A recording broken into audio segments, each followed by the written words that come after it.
Preussen made good progress in the attack on map 11. Actually, reason enough to be satisfied with the progress. But it was not as usual. The predominant tenor in the alliance was dissatisfaction. They complained that it was announced to attack on the left, and now they had to spend millions on driving everything up from the left highway before sending it to map 11. Why do the wrong players always get the bases? At least that's what those asked who just didn't get a base. Why don't the small players get bases? Then bases went to players who then threw on a defense tower build loop and went offline. Yet the alliance would have needed the increased group limit quite badly now. In such an ongoing attack, such a mood is disastrous. Preussen relied on the power of Bison and SP2. A Karl would be far too easy a target for counterattacks and was therefore not used for a long time. Even though there was hardly any resistance from Big, GA was always eager to defend map 11 against Preussen. GA did not always notice where Preussen was attacking a big base. Then they tried to disrupt the supply, and when GA came, then directly with enormous quantities. Of course, GA could draw from the full. That was their map. Of course, Preussen had air defenses not at distant home bases, but at the base to be attacked. Thus, an attack by such a swarm of helicopters often ended in the total loss of the troops of the player concerned. That was only one player among many. The Preussen attacks continues unperturbed. Another permanent theater of war was always the highway. Because of the importance of this supply route, players were assigned to its defense. An enormous help in securing the supplies were of course the many home bases that were spawned above. So there were often 3 simultaneous battles going on, and Preussen had to hold its own on all 3 fronts in order to continue to make rapid progress. With each base taken, Preussen became stronger and better able to parry the counterattacks. During the attack on Norred's base, there was again resistance from Big. The players Giant and Sturmbier brought defensive units. When a healthy mix of troops came from T-34C and air defense, this was always complicated to handle, because Preussen had the corresponding groups constantly in action elsewhere.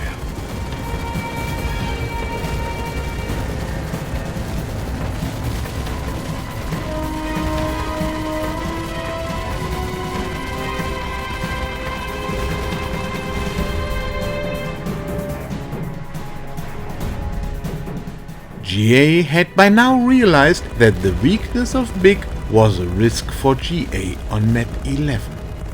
Therefore, GA had started to attack big bases as well. From now on, it was a race between Preussen and GA to see who would be able to capture the most big bases. Preussen's goal was to become strong enough with as many big bases as possible that GA could then also be defeated. GA had often disrupted Preussen's attacks on big bases. Now Preussen also disrupted GA's attacks on big bases. You can see very clearly from this that Big really only had friends. Everyone wanted to help when big bases got attacked. I show this disruptive attack a bit more in detail. It shows how both sides quickly replace lost units.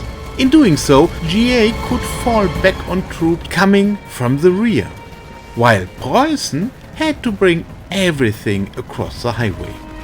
again and again. Therefore, GA tried to capture at least one of the three upper highways. At this point, this war had already been raging for 24 hours. Some Preussen players had only slept 4 hours during this attack.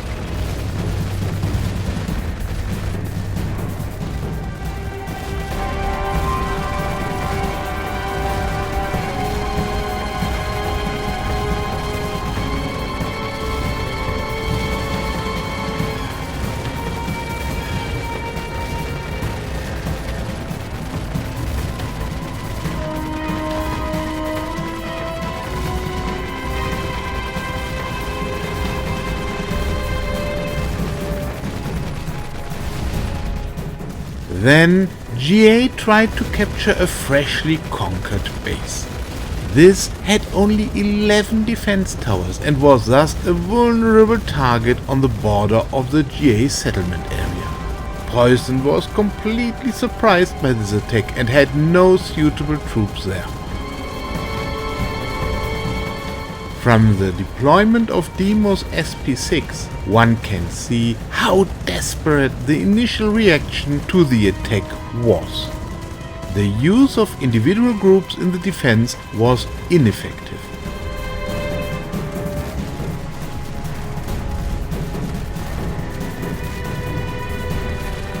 If, for example, Sven 00 brought a group R4 to the defense, Ducati Drew of GA countered this with 8 groups R4.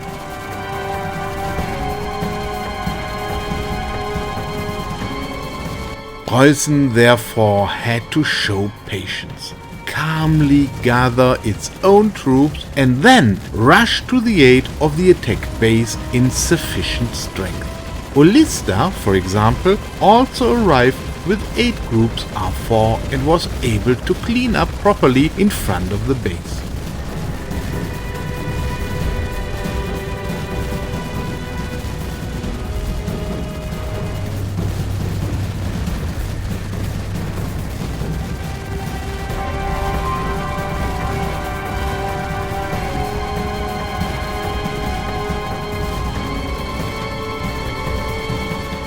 Covered by the base defense, the attacking R4 could then also be eliminated.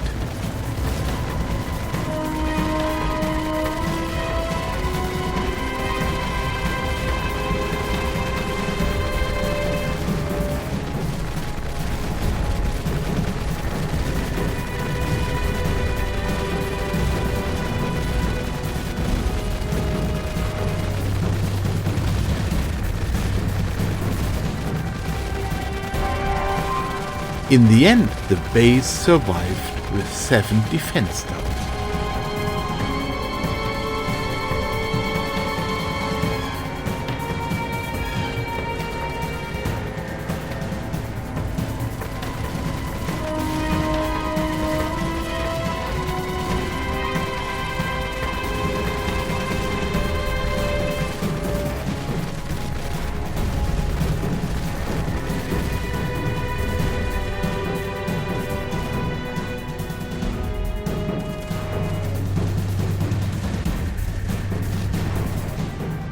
Immediately, Preussen moved on to the next big base. At this airport base, you can see how well developed these bases were.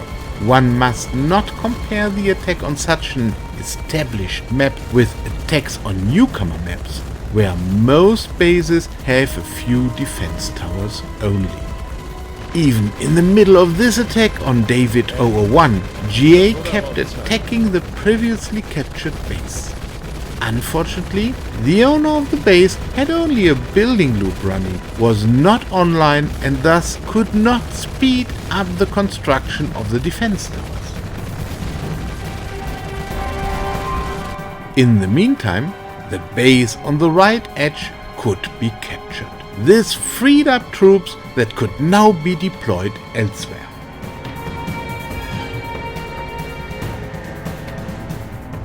Now, GA had probably also realized how weak the base was. More and more groups were brought in to take this base.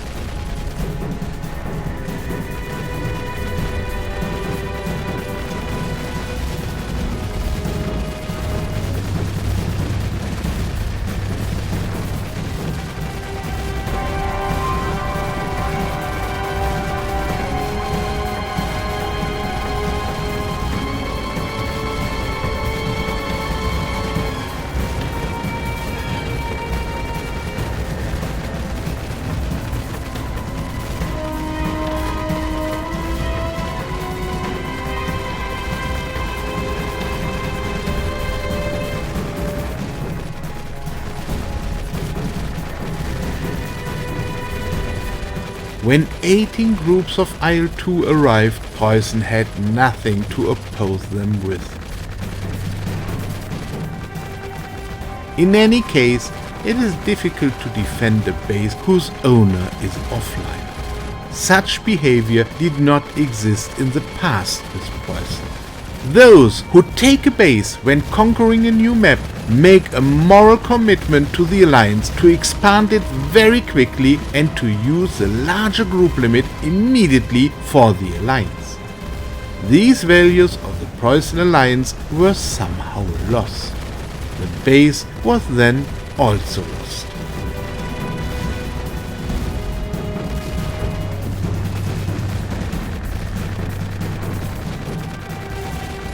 Demo then tried a death-defying counterattack but had to admit defeat to the superior force.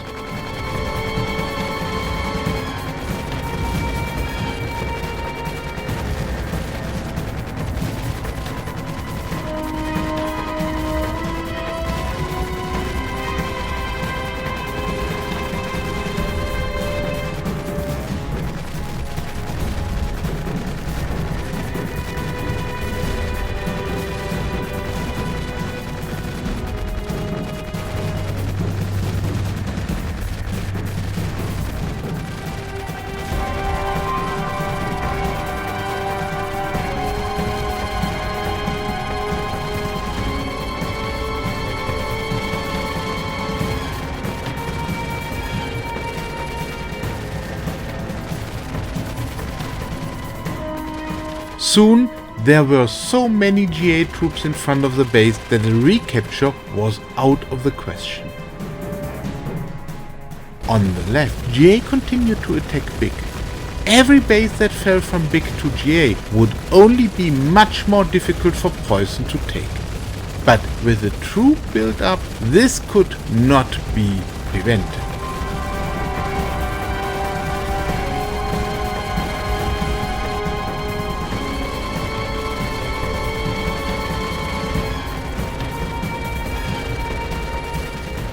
So Preussen had to launch further attacks itself, such as here on another base of Dillingham.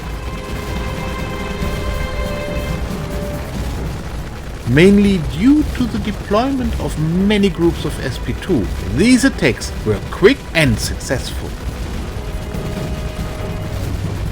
So Preussen slowly worked its way from the center of the map to the left, while GA enlarged from the left toward the center of the map. Soon the two would collide. Then the really big material battles could be expected.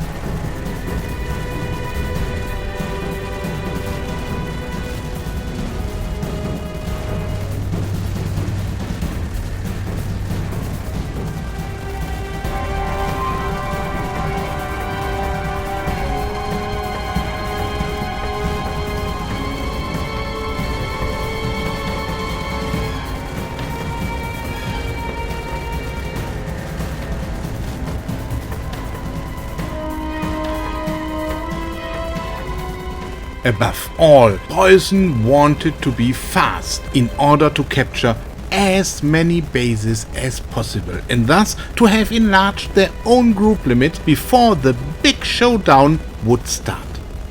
In this sense, every base taken was a very important step forward. But the way to the left was blocked suddenly. A crazy number of units were parked in front of what must have been a freshly captured but already fully developed GA base. There definitely was no possibility at the moment.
So PREUSSEN continued downwards with an attack on a base of the player Willy.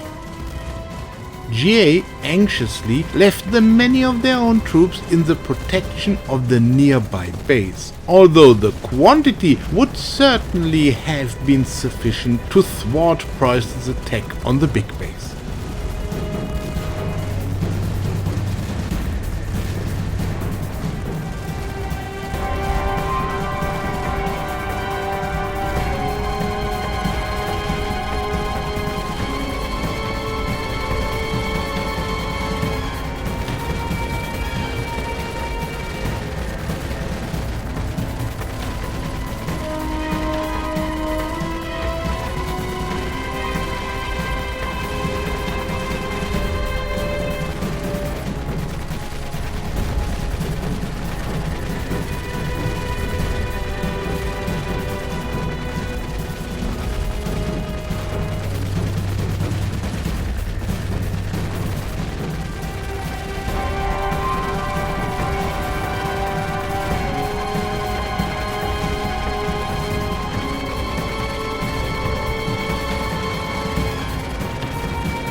After the capture, however, PREUSSEN had the problem that the bases were so close together that the proximity of the GA troops in front of the neighboring base prevented the expansion of the defense towers to level 3.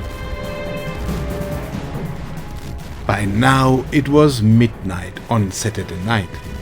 The fighting had already continued uninterrupted for 30 hours. But now some were rightly very tired. I wonder how the night would go if PREUSSEN was much less active?